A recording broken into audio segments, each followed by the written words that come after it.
ఎవడ్రా ఈ ఆటకులు నా కొడుకో? మాటలతో కాదు, ఆటతో బరిలో గెలిచే మగతనం ఎవరికుందో రమ్మను. నాను పెద్దిసారు. సో మనకి పెద్ది అయితే ఇంకెన్ని రోజులు, ఒక 8 రోజులు అయితే మనకి ప్రీమియర్స్ అయితే పడబోతున్నాయి అనమాట. ఆ ప్రీమియర్స్ భాగంగా సో ఈ రోజు అయితే సో మనకి ప్రెస్ మీట్ ఏది బెంగళూరులో అయితే జరిగిందండి. ఆ ప్రెస్ మీట్లో రామచంద్ర గారు చాలా కొద్దిపాటి నిమిషాలు మాత్రమే మాట్లాడారు. సో ఆ ప్రెస్ మీట్ మొత్తం కలిసి కూడా దాదాపుగా 58 మినిట్స్ ఏమో జరిగింది అంతే.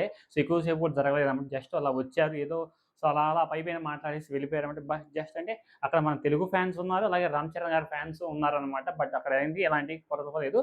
ఏదో పైపైన ఏది ఈవెంట్ ఏది ఒక ప్రెస్ మీట్ పెట్టాము, అలాగే ఏదో ప్రమోషన్స్ చేసామన్నట్టుగా చేసి వెళ్ళిపోయారనమాట. సో రామ్ చరణ్ గారు దాంట్లో ఇంకో మాట మాట్లాడారు. ఇది కెరియర్‌లో ది బెస్ట్ మూవీ అయిద్ది నాకైతే. సో నాకైతే పెద్ది మాత్రం కెరియర్‌లో ది బెస్ట్ మూవీ అయిద్ది అని చెప్పారనమాట. ఆ మాటతో ఫ్యాన్స్ అయితే తెగ ఉత్సాహంగా, తెగ ఆహ్లాదంగా అయితే కేకలు పెడుతూ, అరుస్తూ చాలా సంతోషించారనమాట. అది ఓకే. పక్కన పెడితే మాత్రం సో మిగతా ఇది శివన్న గాని, సో ఏది మన జాహ్నవి కపూర్ గాని చాలా బాగా మాట్లాడారు.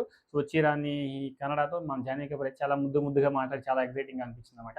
ఇకపోతే 'పెద్ది' అనేది యూఎస్ఏలో ప్రీమియర్ షోలో అడ్వాన్స్ సేల్ అయితే నడుస్తూ ఉంది. చాలా బాగా నడుస్తుంది. ఇప్పటికే $50-100K అయితే సొంతం చేసుకుంది. మంచి అంతా బానే ఉంది. మన తెలుగు స్టేట్స్ అయితే ఇంకా ఒక ఇది వివాదం అయితే జరుగుతూనే ఉందన్నమాట డిస్ట్రిబ్యూటర్స్‌కి. సో ఇలా ప్రొడ్యూసర్స్‌కి అయితే మధ్యన ఒక ఏది డిస్ట్రిబ్యూటర్స్‌కి, ప్రొడ్యూసర్స్‌కి అలాగే సో ఏది థియేటర్స్ యాజమాన్యానికి అయితే జరుగుతూ ఉందన్నమాట. పర్సెంటేజ్ ఇవ్వాలి, పర్సెంటేజ్ ఏ సెంటర్ కింద, బి సెంటర్ కింద, సి సెంటర్ కింతని ఇవ్వాల్సిందే అని వాళ్ళైతే డిమాండ్ చేస్తూ ఉన్నారు. సో వాళ్ళు చెప్పారనమాట. ఒక ఏ సెంటర్‌కి అయితే 25,000 ఇస్తాము, అలాగే బి సెంటర్‌కి అయితే 15,000, సి సెంటర్‌కి అయితే 5,000 ఇస్తాము అని ఎంత డీల్ ఎంత మాట్లాడుకున్నారు. అది ఓన్లీ సో ఒక 2 మంత్స్ మాత్రం పర్మనెంట్ అయితే కాదు. సో తర్వాత మళ్ళీ పెద్ద మీటింగ్ పెట్టుకొని, పెద్ద సినిమా రిలీజ్ అయిన తర్వాత పెద్ద మీటింగ్ పెట్టుకొని సో మనం చేసుకుందాం అన్నారు. సో పెద్దికి అయితే ఎలాంటి ఆటంకాలు లేవన్నారు. బట్ మళ్ళీ తెలంగాణలో అయితే ఆ ఇష్యూ మళ్ళీ స్టార్ట్ అయింది. తెలంగాణ వాళ్ళు కూడా మాకైతే పెద్ది మూవీ నుంచి పర్సెంటేజ్ ఇంత రావాలి, మంత్‌కి ఇంత రావాలని చెప్తూ ఉన్నారనమాట. టికెట్స్ రేట్స్ కూడా హైక్ చేస్తామన్నారు. టికెట్స్ రేట్స్ ప్రీమియర్స్‌కి అయితే మాత్రం 600, సో ఏది సింగిల్ స్క్రీన్‌కి అయితే 250, మల్టీ స్క్రీన్‌కి అయితే 300 అయితే పెంచారనమాట. సో చూడాలి మరి ఎలాంటి బాక్స్ ఆఫీస్ అఖండ విజయాన్ని సాధిస్తుందా లేదా మన Peddi movie. Box office collections వర్షం కురుస్తుందా లేదా, లేకపోతే 300 అంటే సో 350 కోట్లు అయితే బడ్జెట్ పెట్టారు. వాళ్ళు దాదాపుగా 50% అయితే రికవరీ అయింది. అలాగే సో జియో హాట్‌స్టార్ అయితే జియో వాళ్ళైతే డిస్ట్రిబ్యూట్ చేస్తున్నమాట అన్నీ కూడా జియో స్టూడియోస్ నుంచి. అలాగే మనకి ఓటీటీ ప్లాట్‌ఫామ్ నుంచి కూడా మంచి కలెక్షన్స్ అయితే రాబట్టింది. ఓటీటీ ప్లాట్‌ఫామ్ కూడా మంచి డీల్ అయితే కుదుర్చుకున్నారనమాట.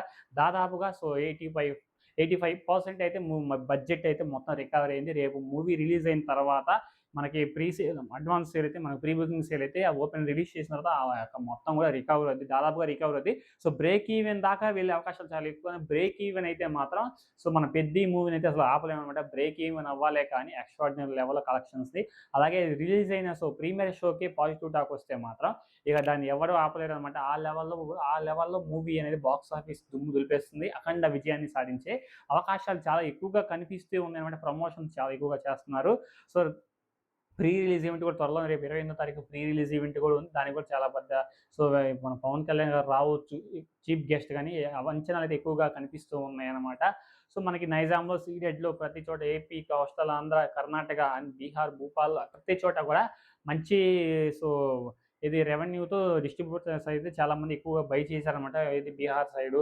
సో ఈ బాలీవుడ్ మొత్తం కూడా మనకి పెద్ది మూవీ అనే కలెక్షన్స్ ఎక్కువగా వచ్చే అవకాశాలు చాలా ఎక్కువగా కనిపిస్తూ ఉన్నాయన్నమాట. సో నాకైతే చాలా హ్యాపీగా ఉంది. బ్రేక్ ఈవెన్ అయితే మాత్రం ఎక్స్ట్రార్డినరీ లెవెల్‌లో సో పెద్దికి మించిన మూవీ ఇంకా ఏది లేదు అని చెప్పుకోవచ్చనమాట ఈ 2026లో. సో ఈ అప్డేట్ మీకెలా అనిపించిందో, సో మీది బ్రేక్ ఈవెన్ అవుద్దా కాదా అనేది కూడా కింద కామెంట్ చేయండి. వీడియో నచ్చితే లైక్ చేయండి. పెద్ది అప్డేట్స్ కోసం మన ఛానల్‌ని తప్పకుండా సబ్స్క్రైబ్ చేసుకోండి. నెక్స్ట్ వీడియో కలుద్దాం. Till then thank you.